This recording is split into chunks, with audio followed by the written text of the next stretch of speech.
जी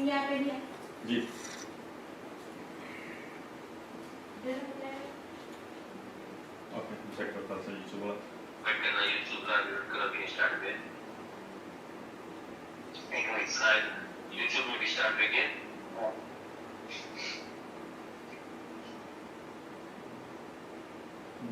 एक थोड़ा डिले है ना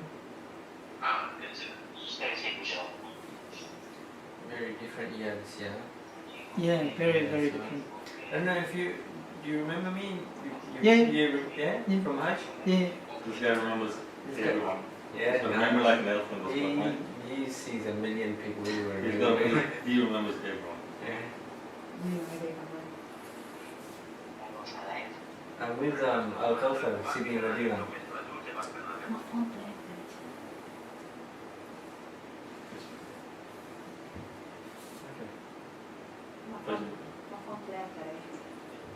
रमेश में भी यूट्यूब वाला नहीं स्टार्ट होगा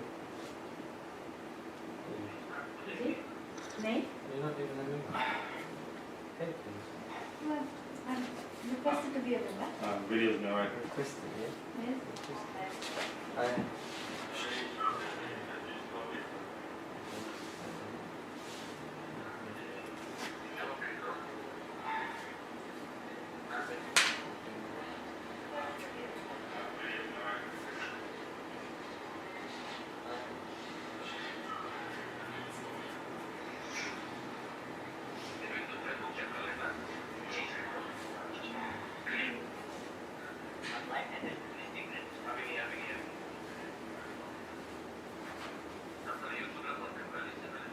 यूट्यूब वाला राइट होगा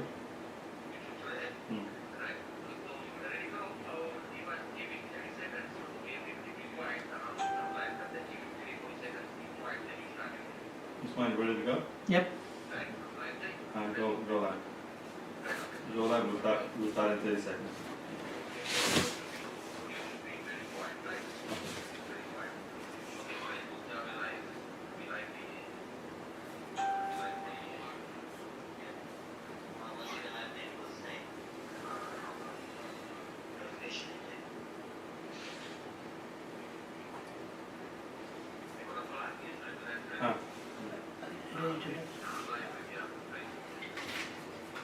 Okay, right.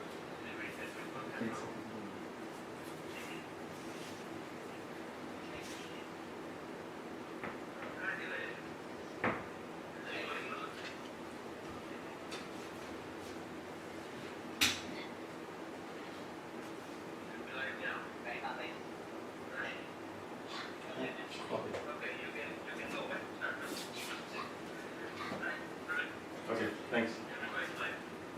Thanks, man.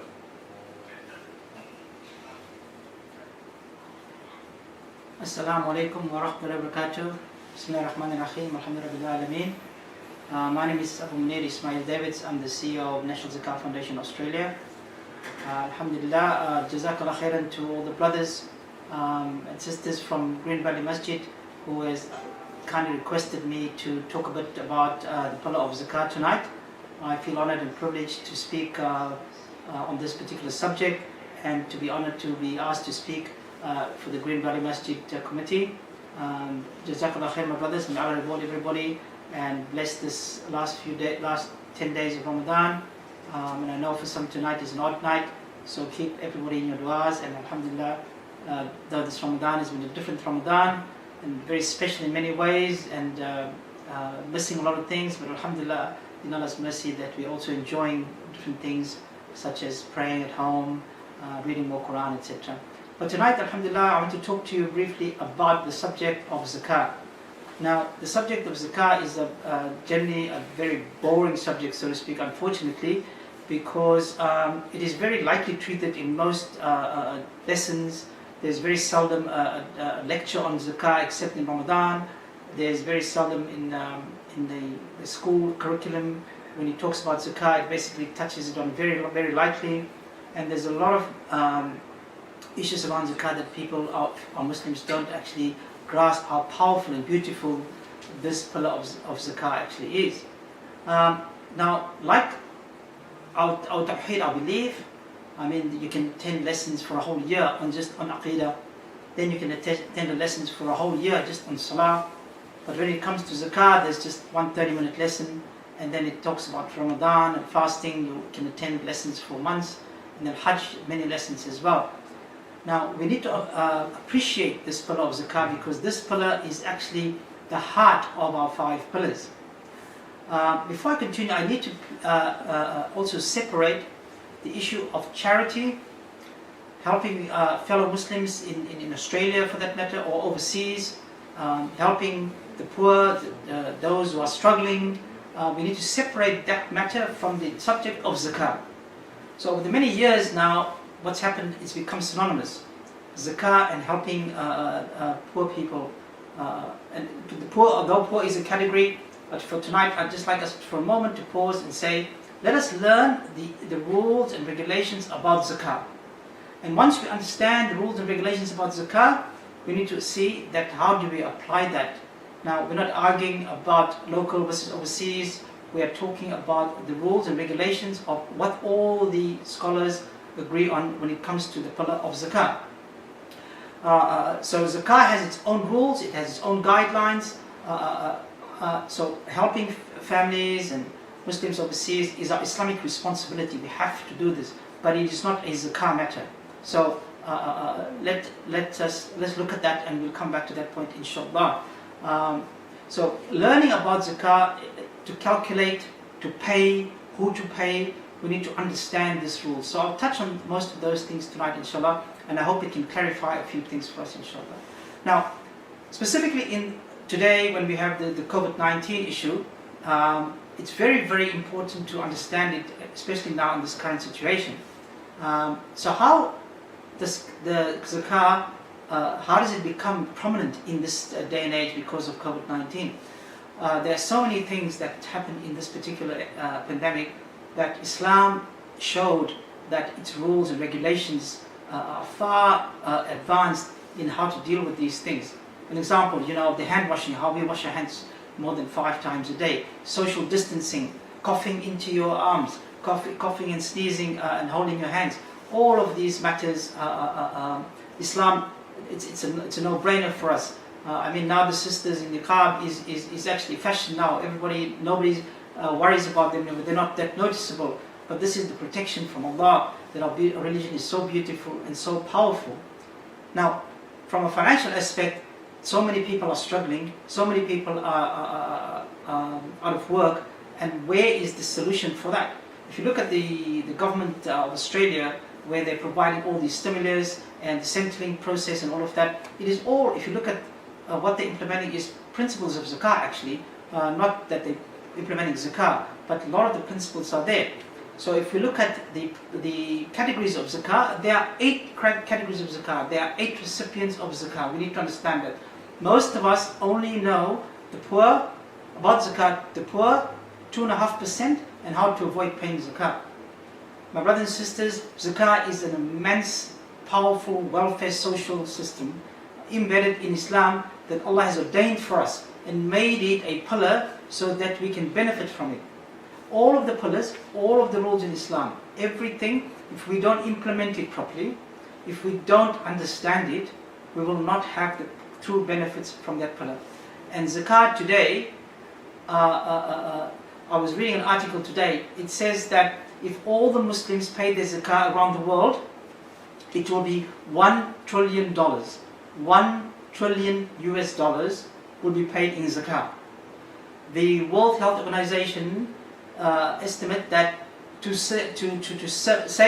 solve world welfare hunger problems will cost $187 billion.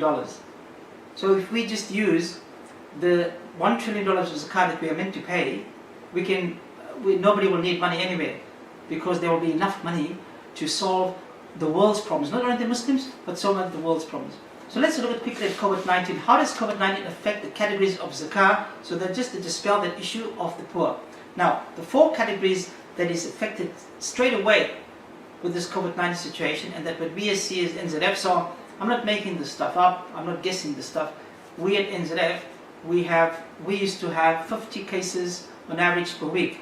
Since the COVID started, for the last 2 months, we have over 200 cases a week. These are real people that need real help. The first category is the poor. So the poor, in situations like this, they get poorer. So we see the poor people, the people who are struggling to get food on the table, they are poorer. Now you might argue, like I'm in Bankstown Square for the last few days, and people still come there and say, are there poor people in Australia? You can see on the TV how people are complaining about some of the people who have no food to eat, who are still struggling. So those are the general community. They are also in our Muslim community. Right around you, there are a lot of poor people. The second category that we see are the needy.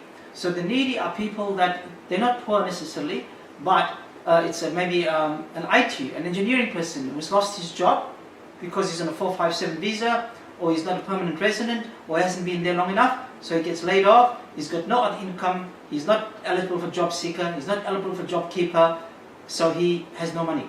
He can't pay his rent. He can't buy food. He has no savings. The third category of people we are seeing are those who are going into debt. I can't remember the number, but there's something like $60 million already where people have gone for their early super. So a lot of Muslims are calling up and asking. So that's how we know that a lot of the Muslims have taken access to their $10,000 super, which means a lot of people are in debt, are going more and more in debt. So for those who don't have super, they are borrowing money left, right and center. We see these cases every single day. And the fourth category, my brothers, is category number 8 in the categories that Allah has ordained, is the wayfarer. What is the wayfarer? The wayfarer is a person who is stranded here in Australia. There are so many wayfarers here today. We are helping people that are stranded in Australia because they've come from overseas. For whatever reason, one brother was on vacation, one brother came to renew his visa, and he can't get home because there's no flights and it's locked down. So people have no money, they don't know anybody here, and we're even helping one brother with accommodation. Then there's another category, which is category number 4, the fourth category of Zakat recipients, and these are those whose hearts incline towards Islam. We have a great opportunity, my brothers and sisters, the reverts, those who wish to embrace Islam. We have great opportunity here where people are interested in Islam and they're truly interested, they come, that we can actually use the Zakat money to bring them closer to the deen. And for those who are on the weak faith, so we have a lot of sessions going on for our revert brothers and sisters, and that's why we're providing an entire service to our community. And we haven't seen any of these in category 4, but we've seen in category 1, which is the poor, category 2, which is the needy, category 6, which is those going into debt, and category 8, which is the wayfarer. Now, I just want to touch basically on the power of this pillar, the power of Zakat. Now, out of the 5 pillars, we have our belief, then we have Salah, then we have fasting is 4, and Hajj is 5, and Zakat is number 3, right smack bang in the middle. There's wisdom in why Zakat is in the middle pillar, upholding the other 4 pillars. But it's a welfare, prosperity pillar that is meant to uphold the society where you live in. So Zakat is actually an entire welfare, well-being system. It's not only about money, it's about the welfare of the community.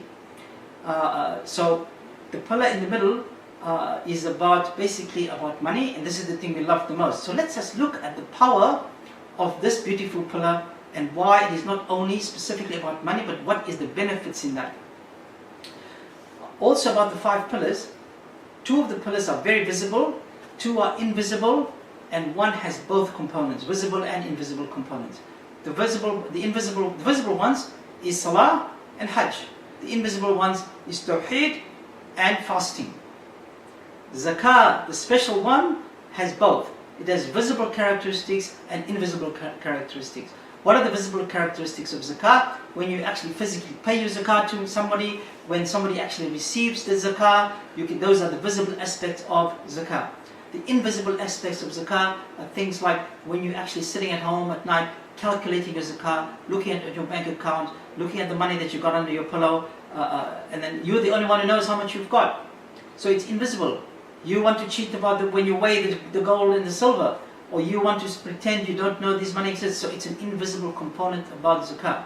Another invisible component about Zakat, which is visible and invisible, you give the money, the Zakat, which is visible, but the recipient may be invisible to you because you don't know who the recipient is.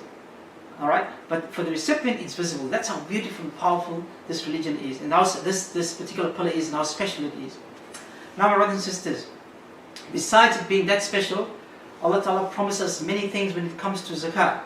Two very, very important things. Allah says in the Quran, Allah says to the meaning of, but what you give in zakah, desiring the kindness of Allah, those are the multipliers. So there's a few ayahs that Allah talks about that zakah is actually, and the word it means to grow.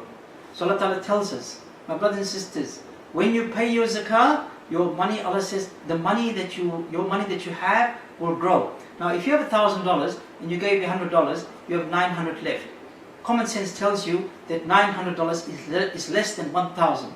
But Allah Ta'ala tells us that if we pay the zakah from the $1,000, which is only $25, that it's actually more than the $1,000. How is it more? Because there's more barakah in it. Now, barakah you can't see, you can't touch it, but you can actually feel it in your life. When you have barakah in your life, you have good life.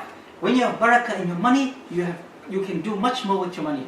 Have you seen so many examples where people actually have little money, but they do so much more with that money? And people with a lot of money, they can't seem to have enough money, they can't do the things, they can't afford to do certain things.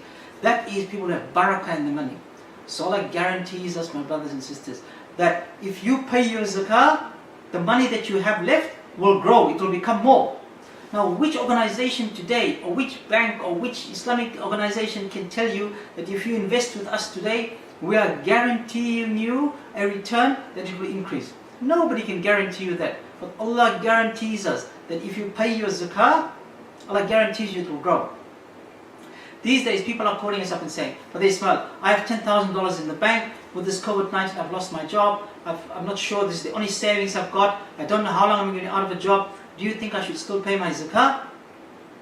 Now, if I said to you, brother, take your 10,000, invest it in Crescent Wealth, or invest it in MCC or any of these Islamic organizations, but they can't guarantee you a return. You'll say, okay, good, but at least I might get a little bit more. So you might invest your 10,000 because you hope to get more money from it. But they can't guarantee you that. As a matter of fact, you can lose all your money. But Allah tells you, pay your zakah and I guarantee you that it will be more. So why would people still ask us, should I pay my zakah?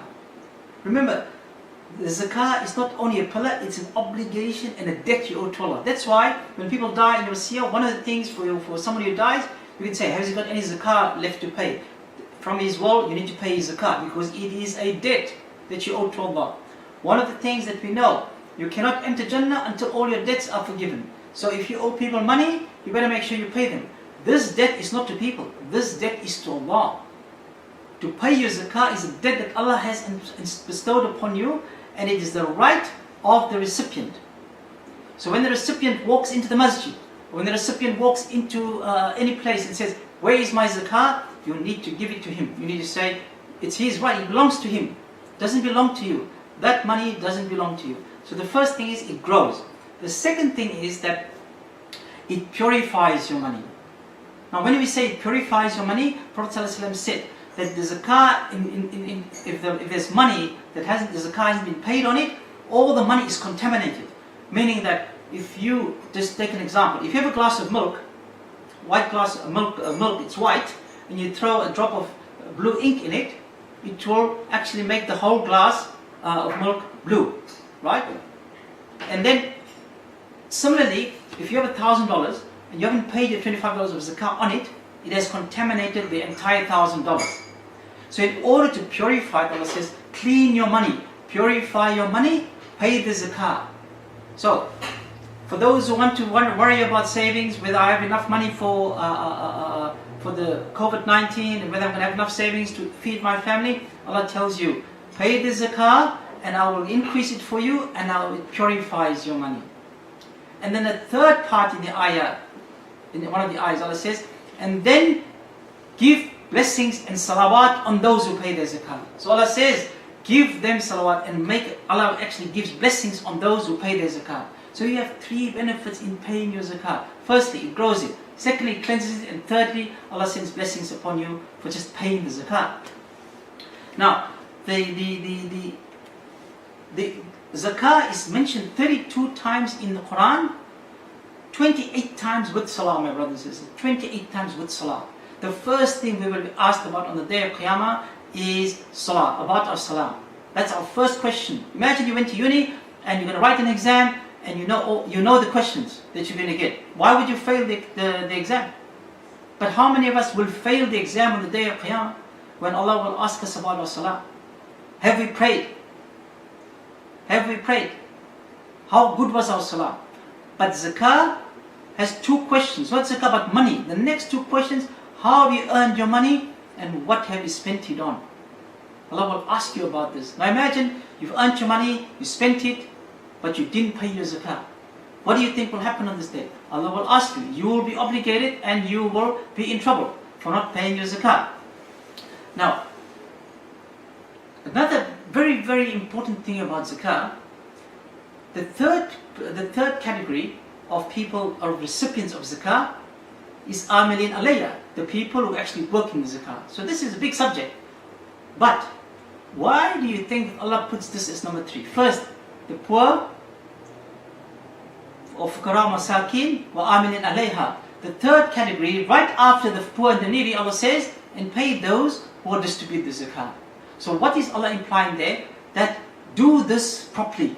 Do this in a constructive manner where it is done not by individuals, one to one. It is not designed. The pillar of Zakah is not designed for individuals to give their Zakah. And in the ayah, where Allah mentions Surah Tawbah, where Allah instructs the Prophet ﷺ about Zakah, Allah says to the many, take, O Muhammad, from their wealth a charity, from their wealth. Take from their wealth a charity by which you purify them and cause them increase, and invoke Allah's blessings upon them. Now, a couple of things here. Firstly, to purify them and cause them increase in the blessings. But the ayahs doesn't say, the verb doesn't say suggest to them, advise them, tell them. No, the verb says, O Muhammad, take from them their zakah. Which means the Prophet ﷺ, and in the time of the Prophet ﷺ, the companions, they used to go and they used to take the zakah from the people. Which means the pillar is designed to be done from a central place. So it says, take from them, their people, and so you can purify them. So Allah's talking to the community where you're living in. He's telling the Prophet ﷺ, take from them. So this is the first important matter about the rules of zakah. Now, obviously, in a country like Australia, we can't take it from people. As a matter of fact, I don't know of any country in the world where people actually are allowed to take people's zakah from them. I know in some places like Saudi, they actually take from the businesses. The government automatically takes money from businesses based on what the income is, etc., etc. But they don't actually force and take zakah from the individuals and people, even though the instruction is there. Now, if we can live in a society where one day we all understand that, and maybe there can be authority to take it from us, I guess that's a long way away. Now, in addition to that, and we'll come back to some of those rulings, it's important to also note that zakah was not only instituted in the time of the Prophet ﷺ. So zakah was not instituted only in the time of Islam. So zakah was given to Prophet Ismail ﷺ, as well. Zakah was also given to the Bani Israel, the Yahudis. Zakah was also given to Prophet Ishaq and Prophet Yaqub. And my brothers and sisters, yes, zakah was also given to Prophet Isa ﷺ, Jesus. So this is all in the Quran. All of these ayahs about zakah given to these prophets are all in the Quran. So you can see, if we think about today, which community, anywhere in the world where you go today, there's a community that's really strong, protected at all levels. This is the Jewish community. And all credit to them, because they're probably implementing this pillar very, very effectively. They protect each other, they use their money to take care of their community. Zakah, if not implemented properly, if not followed by the rules, then we will never see the great benefit of this particular pillar. So tonight I'm trying to make you understand the benefits of this pillar and how, if implemented correctly, we will see a prosperous society. So when the Prophet ﷺ sent Mu'adh ibn Jabal to Yemen, he instructed him as well. He said, O Mu'adh, just the end of the hadith, he said, if they accept that, then teach them that Allah has obligated charity to be again taken from their which and given to their poor. So all the madhab agrees that first principle of zakah, don't get me wrong brothers, I'm not talking about local versus international, this is not my subject. I'm giving you the rules of zakah. Take it from their rich to give it to their poor. Mu'adh ibn Jabal did this for 2 years. In the 3rd year, he sent half of the money back to Medina. They asked him, Ya Mu'adh, what are you doing? He said, no, I don't need it, there's enough. So the principle is, the next year, he sent all the money back to Medina, all the zakah. They asked him, Ya Mu'adh, why are you doing this? He says, there's nobody left in Yemen that is eligible for zakah. So, what is the teaching here? That if we implement zakah properly in societies, especially like Australia, where there's a great opportunity for everybody to become prosperous, because it has so many other aspects that helps people uplift from poverty, that means that in a short time, we could become so resilient that we don't need zakah. There will be no recipients in Australia. And some people believe, still today, there's no recipients in zakah in Australia. But how can that be true when we have just seen over 200 people in the last week? How can that be true when we have just buried 2 people last week? Now, burying people, is that part of zakah? Burying people, which means the family is a needy family, they cannot afford to pay for the burial. How much does it cost to bury somebody in Sydney? $10,000 to $12,000. So my brothers and sisters, there's a big aspect here. That's not really my point, but I'm just trying to make sure that you understand. To take the money, if we use the zakah properly, then in some time, if Allah has ordained this pillar, that means there will be no pillar that you can say is not needed in a particular country. So how can we decide that zakah is not needed in Australia? How can we decide that if Allah ordained that there will be 8 categories of people that is not needed? Once we fulfill that, we can send all the money overseas. It'll be great because we can do that. Australia is one of the few countries that could possibly live and do that. Or even a lot of the Western countries, we could fulfill that. But it probably will take a long time. But these are the principles and pillars of zakah. In addition to that, my brothers and sisters, Allah gives us warnings for us, for those who don't pay. And there's ayahs in the Quran that talks about hoarding of gold and silver and what will be the punishment on the day of Qiyamah.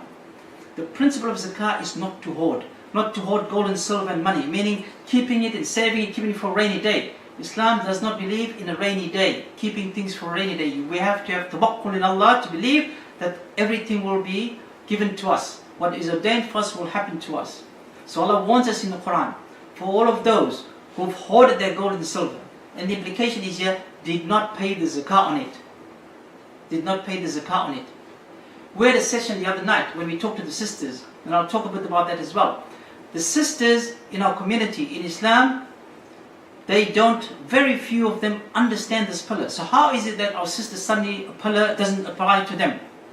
I spoke last night to a group of brothers and sisters in India, and they were fascinated because most of the sisters there had no idea about zakah.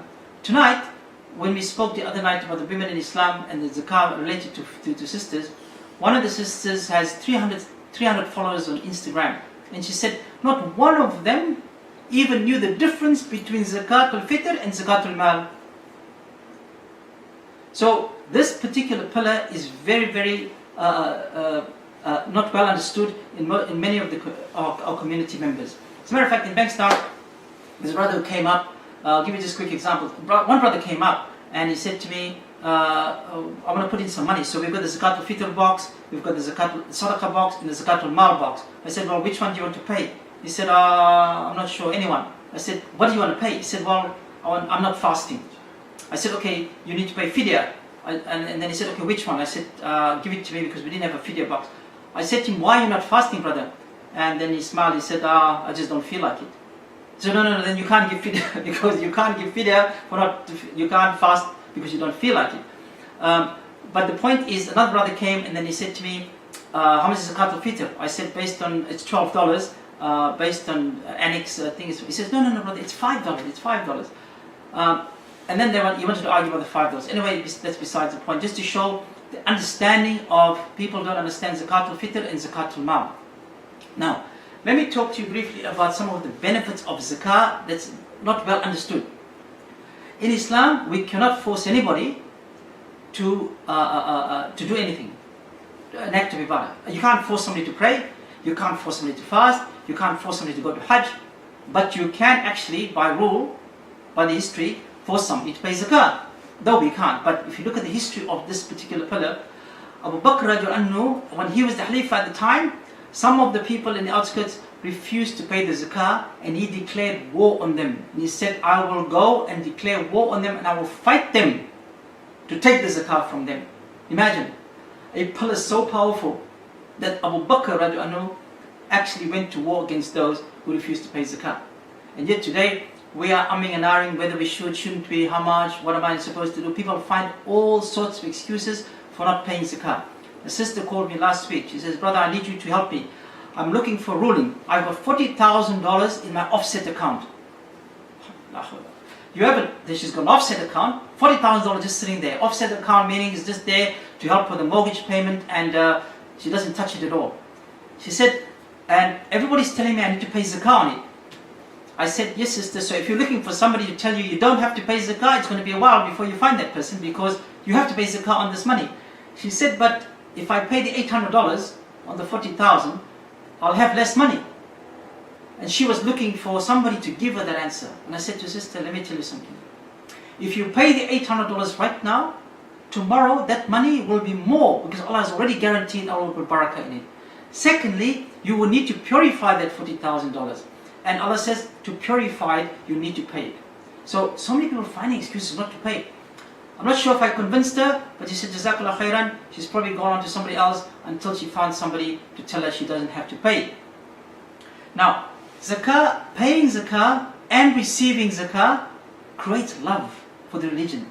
My brothers and sisters, psychologists have proven that all human beings, when they give something, when they do something for others, they feel happy. This is the best thing, and emotionally, physically and mentally for people, is to do good to others.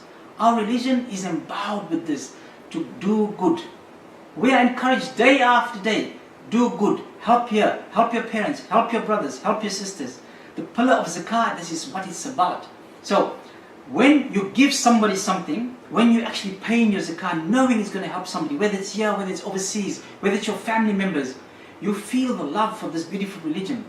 When the person receives this zakah, or when they receive the help, when they receive that food hamper, when they receive that money to help them with their rent, when they receive the money to relieve them from the debt, they understand this is from the deen, this is from Islam. They then say, this, mashallah, this is a beautiful religion. We have so many examples of this, and I'm sure many of the brothers who work in the overseas camps and stuff, when they see those people happy getting the food or getting the stuff, and they see it on their faces, and there is no understanding, this is Islam. My brothers and sisters, we are fighting for the iman of our brothers and sisters. When somebody is hungry, doesn't matter which part of the world they're in, they're hungry. Hungry is hungry. When they're homeless, doesn't matter which part of the world they're in, they're homeless. They're sleeping on the street. They are at their most vulnerable moments, which means their iman could be very weak. And this is exactly when people struggle. So if the religion helps them lift them up, they learn the love for the religion. But if another religion helps to lift them up, we will be answerable for that person losing their iman, because there is no way where they could go to collect their zakah. Zakah generates and creates honesty. How does it create honesty? Because when you need to calculate your zakah and you understand this is an act of ibadah, you know that I need to be honest now. I need to talk about all the money I have. I need to talk about all the money I've been here hiding. And as a matter of fact, you cannot calculate zakah on interest money. Now many of us in bank accounts, and some of the banks, you get interest by its nature. So some people, nobody knows about it, so you might have, let's say you have $1,200 in your bank account, and $1,000 is your money and $200 interest. You know that, nobody else knows that, the bank knows that. But you don't want to brag about it because you know it's haram, but you have the $200 there. Now when it comes time to calculate zakah, now you have to be honest with yourself. You cannot calculate zakah on 1,200. You can only calculate it on the 1,000. The 200 riba that you have there, you cannot calculate your zakah on it. You cannot even give it away as zakah. So this generates honesty. It generates honesty because now you are with you and Allah calculating this. How does zakah create trust in Allah? Trust in Allah means that when you don't have enough money, like the brother said, I don't think I'm going to have enough money, but should I pay my zakah? Now, when you pay that zakah, you've reduced your money. You're now trusting in Allah. Because you now believe, I'm giving this money knowing that it's actually more now. That's trust in Allah. By the way, brothers and sisters, I don't know if you know this, but zakah generates better business management, better financial management, and better inventory management. How's that so? Now, if you open a business, and people open a small business, say a brother wants to open a business of selling computers or fixing computers, selling computers, right? That makes it easy. Before he starts his business, he will look at a location, a shop, is it a good business model? He will look at the tax rules, GST rules, all of the rules, fair trading, all of the stuff he will know back to front what he needs to know. He needs to know when to put in his GST, when he needs to put in his BAS, when is the end of financial year, which FBT can I use? They know all of that because it's business. And he will say, I'm a good businessman, I know my stuff.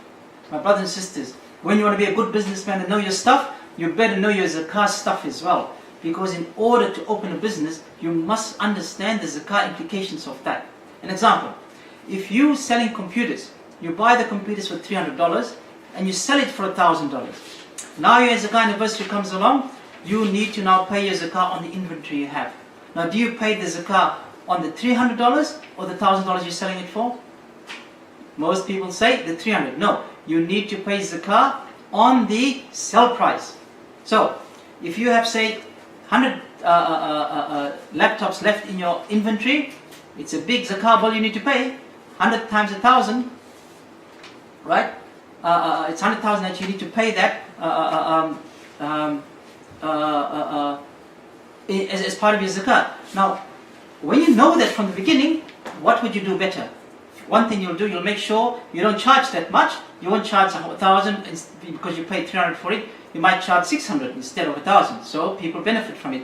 2, you might have an end of financial or zakah year sale, which means your inventory is less by the time you calculate, so people get a discounted computer. Thirdly, you will have a better inventory system by making sure you don't have 100 computers in your inventory when it times for your zakah. So it teaches you business management, just understanding the pillar of zakah. One other beautiful thing about zakah, it gives you the giver and the receiver are two different things. All the other pillars, it's you and you. Belief, it's you and you. Salah is you and you. Fasting, it's you and you. And Hajj is you and you. Meaning that you do it and the benefits to you. The rewards to you. Zakah is so beautiful. When you do it, the benefits to you and it benefits somebody else. So the giver and the receiver are two different people. And another beautiful thing, the more you give away, the more it becomes. And did you know that zakah actually affects the rain? In the hadith, the Prophet ﷺ said, there is no community that does not pay the zakah except that Allah punishes them with years of drought and famine. And that's authentic by reported by At-Tabarani. Let me touch quickly on some aspects of women and zakah. Now, why is it important for our sisters to get involved and understand the zakah? My sisters, if you're listening, please pay attention. It is an act of ibadah. Why would you want to miss out on this act of ibadah? Because you will get rewarded as well. You need to understand how to calculate your zakah. Why? Let me give you an example. A brother of ours, his father passed away. May Allah give him Jannah. So his mum came and then they were trying to work out the wasiyah, the will. Who needs to get what belongs to what. The mum says, look, I really don't know what belongs to me. I don't know. Your dad always said, oh, this is for you and the children. This is for you, this is ours. So there was 3 parts. One was clearly his.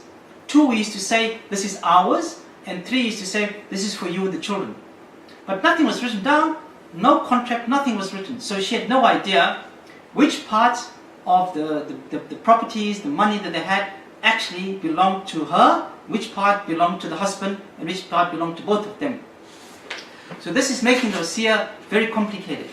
But if she did her own zakah, my sisters, then when she was busy calculating her zakah, she would have the answers to all of those questions.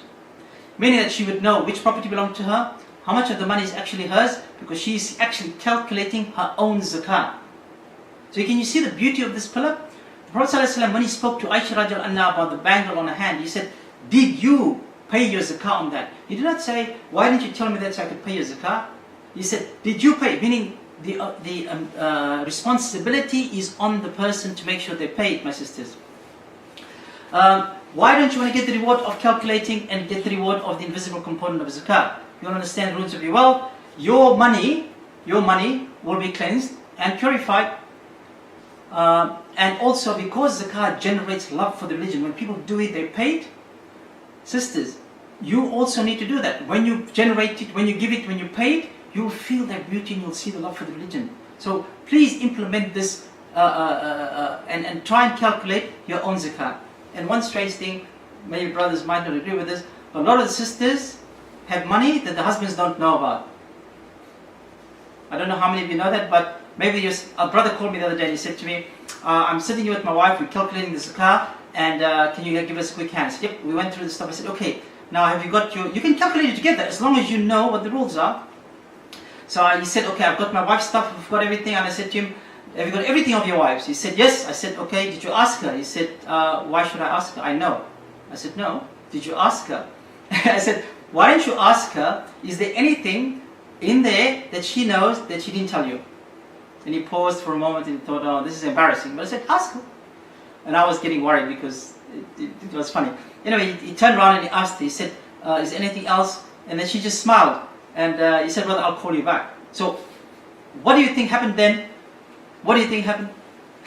Either she was in trouble or something happened, but I hope I didn't get into trouble. But that's the point. Now, if she has money that she's been saving, for whatever reason, she could either pay, sister, you can even pay it privately. Like, don't tell your husband, if you don't want your husband to know about it, you can either pay it privately and then still get away with it. But it needs to be paid. Alright? So that's basically the benefits, the barakah and the of zakat. How are we going for time? Keep going. So I'll talk a little bit about the calculations. Just quickly about the calculation. Now you won't understand. It can get complex, but I'll try and keep it simple. In order to know what you pay zakah on and what is the calculation of zakah, there's a couple of rules. One, you must have complete ownership of the money or the wealth. So we're talking about gold, silver, and money, so to speak. Just to make it easy, there's zakah on animals, there's zakah on crops, there's zakah on treasures. For the moment, we won't touch on those. We'll talk about basically only the money, the wealth, and the gold and the silver. So you have to have a complete ownership of it. Rule number one. So what's an example of money that you don't have ownership of? Superannuation. You have money in the super fund and you don't have ownership of it, which means you can't touch it, you can't use it, you can't take it. So most of the scholars say you don't pay zakah on that because you don't have ownership of that. So the most common question next is, what about my self-managed super fund? What about it? Two things. One, if you have a self-managed super fund, which means you've taken the money, but there are still rules applying to that money, which means you still need to abide by the same rules as if you were in the normal super, which means you can't touch the money. It's not, even though you have it, it's not in your full ownership, which means you don't pay zakah on it. However, there are many brothers who has a self-managed super fund and do some creative accounting with it, right? So once you do that, you have now taken ownership of that money, which means you are using the money in a creative way, which means you've got ownership. So then you need to pay zakah on it. So when you do creative accounting with your self-managed super, it's zakatable. Alright, so what does zakat do? Teach you to be honest. Don't do creative things. Then the second thing is, it must reach the nisab. So the nisab, I'll talk in a minute because it is about the threshold. So what's the threshold? For those who are working in Australia, if you earn 18,000, I think it is 18,200 or less, you don't pay any tax. So the threshold of your tax liability is at 18,000. So anybody earning less than that is don't need to pay tax. Anybody earning above that pays tax. Similarly, in zakat, you need to have earned or have the nisab money for a whole year before you are liable to pay tax. Pay zakah, sorry. What does it mean? The nisab of gold and silver. So the nisab of silver today is, let me check the amount. For yesterday, the nisab of silver, 595 grams, is $461.54. And the nisab for gold is $7,324. Now, there are two ways, two categories of calculating the nisab. So you can either use gold or silver. Now, in the time of the Prophet ﷺ, they used both, and that's why there's both there. There was times when silver was more than gold. There could be a time again in the future where that could happen. Now, What does it mean? If the scholars today recommend we use the nisab of silver because it's lower, it means more people will be eligible to pay zakat and more people will benefit from it. What does it mean? The nisab is the threshold. So the nisab of $461 means that if you had $461 or more for the whole year, then you must pay zakat. You have reached the threshold of zakat. If you had 461, and you went down to 300, your anniversary, and then the next month you had 461, your anniversary starts here again. Right? So you're not eligible for zakat until this money has been with you for a whole year, the nisab. Right? Now it sounds complicated and it takes some time to get this into your head, so don't worry about it. If you need help with the calculation, speak to your sheikh or you can come to us and we can help you with it. But that's just to understand it. The gold nisab of $7,000 means the same thing, but it means just that the bar is much higher. The threshold is $7,000. The rule is very simple. They recommend the silver nisab for everybody, but if you only have gold, so that a sister called us yesterday, she doesn't have any money, she only has gold jewelry, right? So she needs to use the gold nisab. So this is what happened. Her husband was doing their calculation, their zakat, and he was doing it together, right? And doing it together because he had a certain amount of money, about $30,000-$40,000 and a couple of other things, so he was already eligible to pay zakat from his wealth point of view, all right? And he was joining his wife's gold with that, which meant it automatically became part of his zakat payment. Now, if he separated it and his wife paid her zakat on her own and he paid his zakat on his own, then there was a possibility that she didn't need to pay zakat, because if she only had the gold and she went by the gold nisab of 7,000 or 85 grams, if she had below that for the last year, she didn't need to pay zakat, which means he paid more than he should have. But that's just to give you another example of why it's important to separate the zakat calculations for husband and wife. So that's the nisab. One more thing, my brothers and sisters. The Prophet ﷺ in the hadith explains how to get to the value of nisab, which is 85 grams of gold and 595 grams of silver. There's a slight variation in some of the madhab on that number, but that's the principle. So it's saying the nisab for gold is 85 grams and the nisab to calculate is for 595 grams for silver. This is to get to the number for the nisab, the threshold number. This has got nothing to do with how much gold you have. An example, if a sister has $10,000 in the bank for the last year, which means she reached the nisab for both of those, but she only has 20 grams of gold and no silver, which is below those numbers. So she gets confused. She says, I only have 20 grams of gold, the nisab for gold is 85 grams, I don't need to pay zakat. No. Once you reach the nisab with your wealth, you need to pay zakat. The calculation of the nisab and the amount of gold you have are two separate matters. The amount of gold you have has got nothing to do with the nisab, except if you have only gold and you're under 85 grams, you don't need to pay. So I hope that clears it up. It takes a bit of a while to understand it, but I hope that clears it up. Now, the anniversary is very interesting as well. What is the year? Actually, strictly speaking, the year is from the time you reach the nisab. So let's say you're a student, let's make it easy. You're a student, you don't have much money, but you start working. So this month, for the first time, you had $1,000 in your bank account. So you're above the nisab now for $461. Then, that means your anniversary starts then. So 12 months from that point onwards, right? 12 months from that point onwards, if you had that whole 12 months above 461, you must pay zakat on that anniversary from that day that you first had the money to that.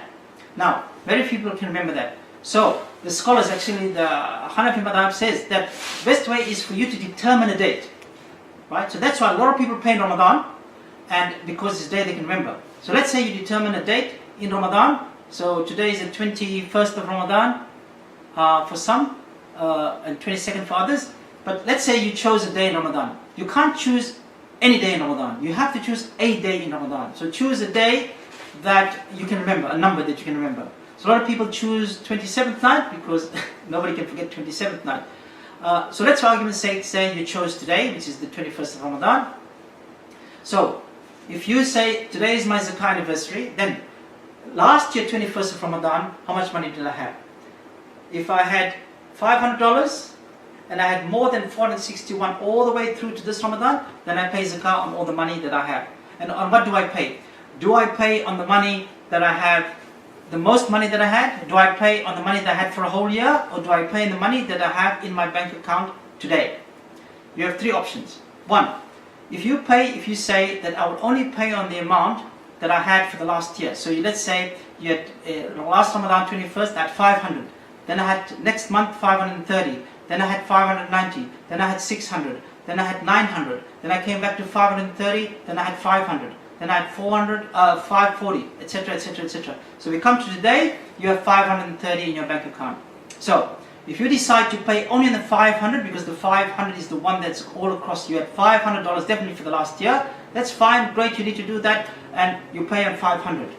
But remember, there's nisab is on the money now, because that's what you chose to do. Which means, you then next month, you need to look at which money is the next highest. So let's say 530, so $30 across, you had 530 as the next highest amount. So next month, you need to pay Zakat on the $30, etc., etc., which means you need to pay Zakat every month. So the scholar says, no, the best thing to do is, to make it easy, pay Zakat on the amount of money you have in your account on the day of your anniversary. So whatever you have in your account today, if it's your anniversary today, you have 560 in the account, that's what you pay on. And the reason why you need to choose a good specific day is because, let's say you get paid tomorrow, you have another 2,000 in your bank account, so then you need to add that if you're just choosing any day. But if today is your anniversary, whatever you have in your bank accounts today, you calculate on that particular value. So in order to calculate, it's very simple. Let's say we have a very great calculator on our website that helps you go through that. So let's say you have $10,000. You need to take your $10,000. You then need to deduct any liabilities. So what are the liabilities? What are the things I can deduct from it? It just means, so you can't deduct your mortgage. So if you have $1 million mortgage, no, you can't deduct it. If you have a HEX debt, no, you can't deduct it. You can only deduct from your mortgage the next 1 to 12 months worth of payments. So some scholars say you can, so there's three parts to this. One, if your anniversary is today and your payment is due next week, you can't deduct it because it's up to date. Anything before that, some say you can deduct up to the next payment, the next month's payment. Some say you can deduct 1 to 12 months payment. Alright? So let's make it easy. Let's say we take the easy one. So you have $10,000 in your one bank account, you have $5,000 in another bank account, so you have $15,000, you don't have any gold, you don't have any silver. Now, the liabilities are your mortgage, $2,000, your electricity is coming up, you need to do whatever, you can deduct all of those things, and then you end up with, say, $13,000. 2.5% of $13,000, whatever that is, and then that's your Zakat that you need to pay. Now, one more thing about mortgage. If you are deducting your mortgage repayment, so let's say your mortgage repayment is $2,000 per month. If you have a riba-based mortgage, so this is another matter, but if you have a riba-based mortgage, Commonwealth Bank, Westpac, you have this type of mortgage, means that you cannot deduct the interest component from that repayment. Example, if your mortgage repayment is $2,000, 500 of that is riba, is interest, you can only deduct from your payment 1,500. You can't deduct the whole 2,000. So these are very important matters. So this is what Zakat does to us, my brothers and sisters. Now people, just the other day when I was explaining this to the brother, he reflected on it and he said, look, you know what, I think I should get out of this mortgage. And so what the Zakat is, like Ramadan, like Salah, teaches us to become better and to do the things that we know and understand is wrong. And then we get a chance to fix that. Zakat is an opportunity to fix our wealth. Zakat is an opportunity because what happens also is the brothers in the shares, they look at the shares and they start asking about their shares, how much shares and all the values, and then they start looking at where am I investing in? What shares am I holding? Is the share companies that I have halal? Is my super halal? All of these things, Zakat forces you to look at the wealth and how compliant you are to the halalness of your wealth. So coming back to, so you deduct this. So coming back to the gold and silver, do I deduct, can I calculate on my gold and silver? So for the sisters, there's two opinions. 3 scholars says no, you don't deduct, you don't pay on jewelry that you wear all the time. The Hanafi madhab, mashallah, Imam Abu Hanifa rahmatullahi, said yes, you pay on the jewelry that you wear. So there's difference of opinion. This is a big subject. I'm not here to talk about that. So whichever opinion you follow, if you follow the opinion of Abu Hanifa rahmatullahi, was saying that you need to pay on your zakat, that your jewelry, then it can be easy, it can be very complicated. Similar to the shares, which is a big subject. But let's talk about the gold, an example.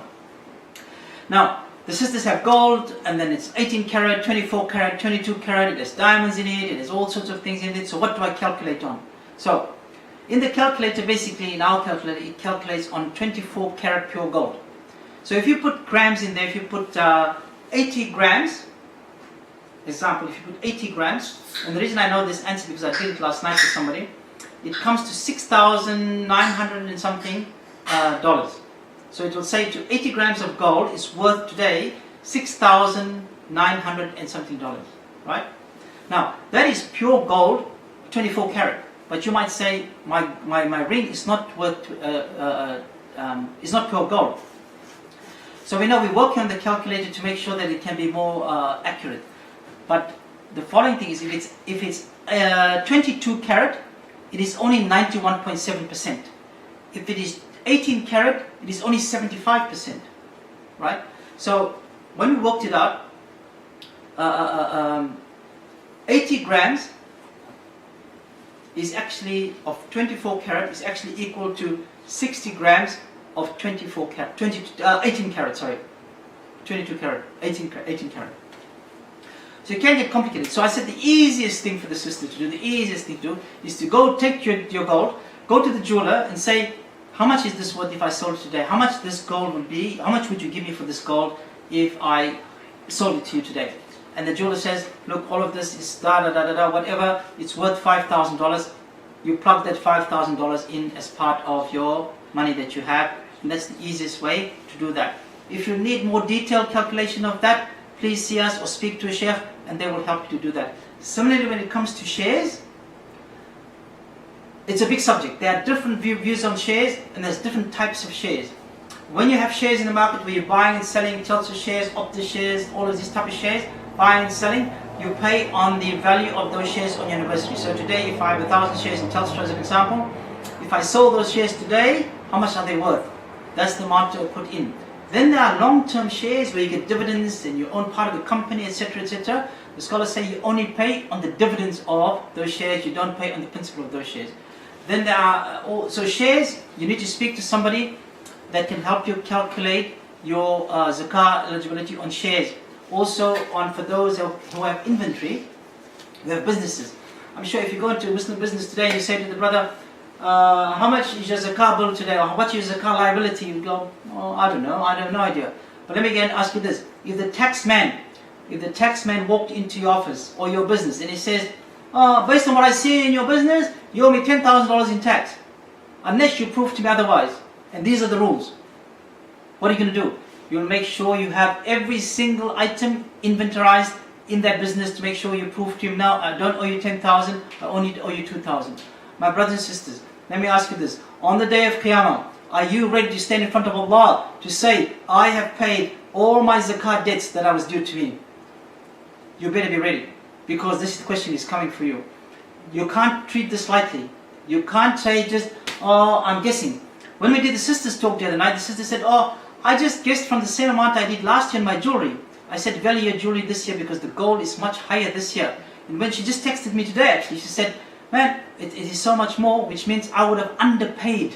I would have underpaid. My brothers and sisters, purify your money, grow your money, put barakah in your life, because when Allah says, I'm growing it, I'm giving you barakah, it's not only in your money, it's in your life, it's in your children, it's in your wife, it's in your husband, it's in your entire well-being.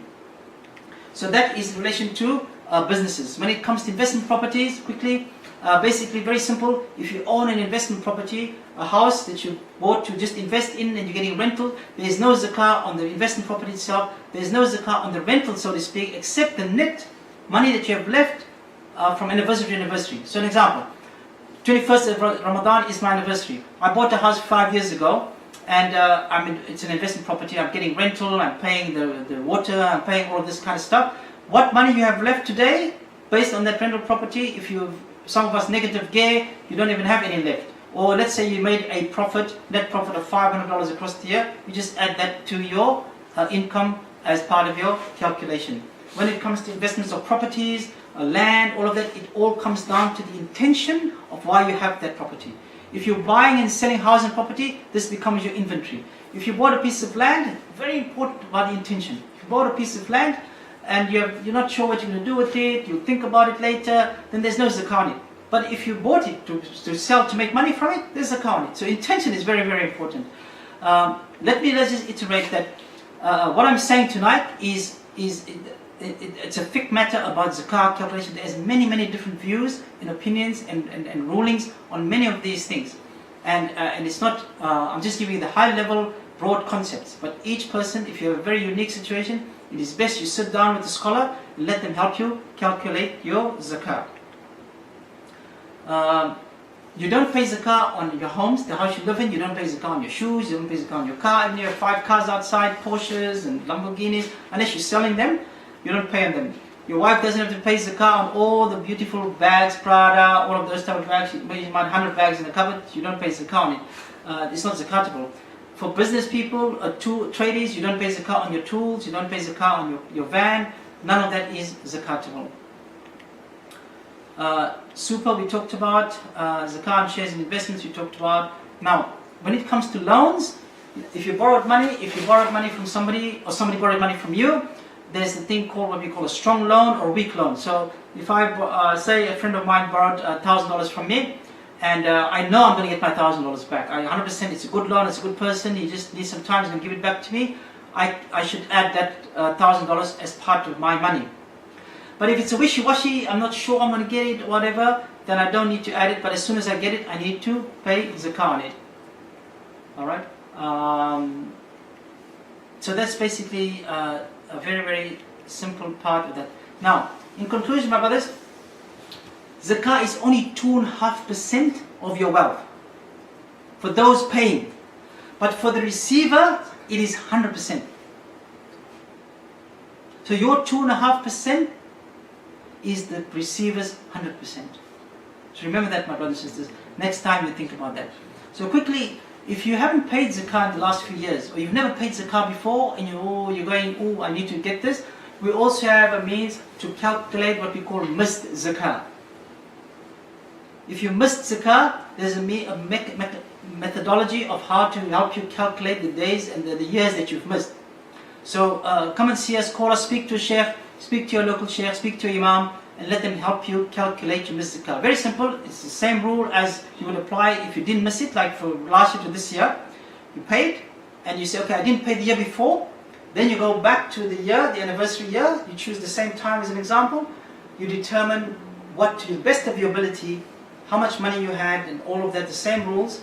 And like, if you can't remember, you go to the best of what you can. Many people say, I can't remember how much I had. Man, you can get bank statements for 7 years past. So you can actually go in and have a look, okay, last year, this time, the year before that, how much did I have in my bank account? Use that as a means to calculate your zakah. Remember, what you are doing, you're not fixing your debt with the tax man. You are fixing your debt with Allah. So on the day of Qiyamah, you can stand in front of Allah and say, Allah, I've tried my best. Even if you miscalculated, but your intention is sincere to say, I want to do this, I want to fix this. I was helping a sister calculate her zakah in the week, and we were talking about the missed zakah, and then she just like, what do you mean missed zakah? I said, like, have you had this money for how long have you had this money? She said, oh, for the last 5 years at least. I said, well, have you paid zakah? She said, no, this is my first time. I said, well, let's work out your missed zakah. And then she said, what about my jewelry? I said, same thing. And then she was astounded, but she said, look, all I want to do now is, I know that I had less money in the previous years. This year, my money and my jewelry are the most, right? So what she did was, she said, okay, let's calculate my zakah now. So we calculated on the money that she had today, on the gold and silver she had today. And then she said, I want to be 100% certain I'm going to pay the same amount for the last 5 years that I've missed. So she just made it easy on herself. But look at, she wanted to purify it, and she knows it's going to increase. I'm not saying to do that, I'm just giving an example of what the sister did in the week for us. Final reminder before I take some questions from my brothers and sisters. It's a debt that we owe to Allah, and we're all heading to one place. We're all going to one place.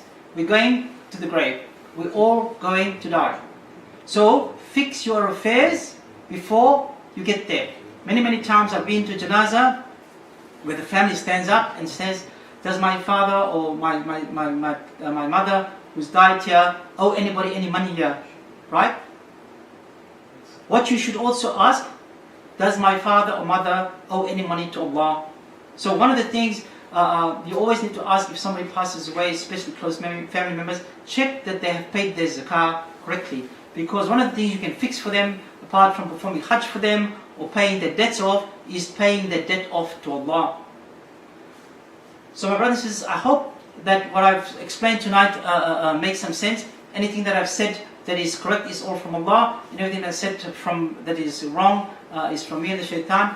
And I pray that I have not upset anybody or I've not said anything out of place. But these are basically the rules of zakah. It's not about charity, it's not about helping people overseas or helping people locally. I was basically talking about the rules of zakah. And if we can implement this properly, imagine how powerful we can be. The goal is zakah is to transform a community where we live. It is to make us prosperous. Our children will grow up in this country. Our grandchildren will grow up in this country. If we are prosperous enough that we have so much money, we can help so many Muslims, not only here, but all over the world. And alhamdulillah, Australia has been very fortunate, and the brothers and sisters from many masajid has been helping greatly, and we are grateful for that, and we are also grateful for the great mosques that the brothers are building in our community that provide the service. But we need to have a service where somebody can go to collect their zakah. Like the brother who came to our office, who was stuck, he came straight from the airport. He said, I need help. So he's eligible, he wanted his zakat, he was looking for his zakat. Right? So that's an example of when somebody say there is no need. There are plenty of needs and different needs. So I pray that Allah blesses you in this last 7 or 8 days of Ramadan. May Allah accept all your du'as, keep us healthy from this virus, and may we see another beautiful Eid, inshaAllah. Any questions, my brothers and sisters?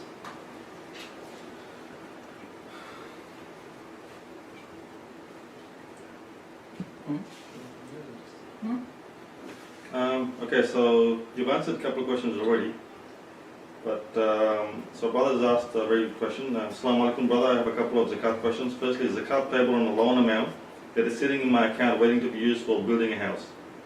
The house is half built and the loan was from MCCA, and I've spent half of the loan money already. Alright, so that's a good question. The question is basically, if you didn't hear that, the brother has a loan that from MCCA, he's building a house, so he's got the money in his account and he's basically building the house and paying, building for the house. So, simple terms, zakah is on the money, and then the money that you had for the whole year, zakah is due on that. It doesn't matter what the purpose of that money is. So if you're saving for Hajj or you're saving to get married and you have that money for a whole year, zakah is due on that money. Now take the brother's example. If he say he borrowed $500,000 from MCCA, right, and he's building a house, so he's put the money in his account and he's paid $250,000 of that already to build his house. Now he's got $250,000 left, which he's holding to build his house. Now if he doesn't have that money for a whole year, he doesn't have to pay zakah on it until it passes a whole year. If there's a delay in his house being built and he still has the $250,000 1 year later, yes, he needs to pay zakah on it because it's his money. It's his money. It doesn't belong to MCC or anybody. It's his money.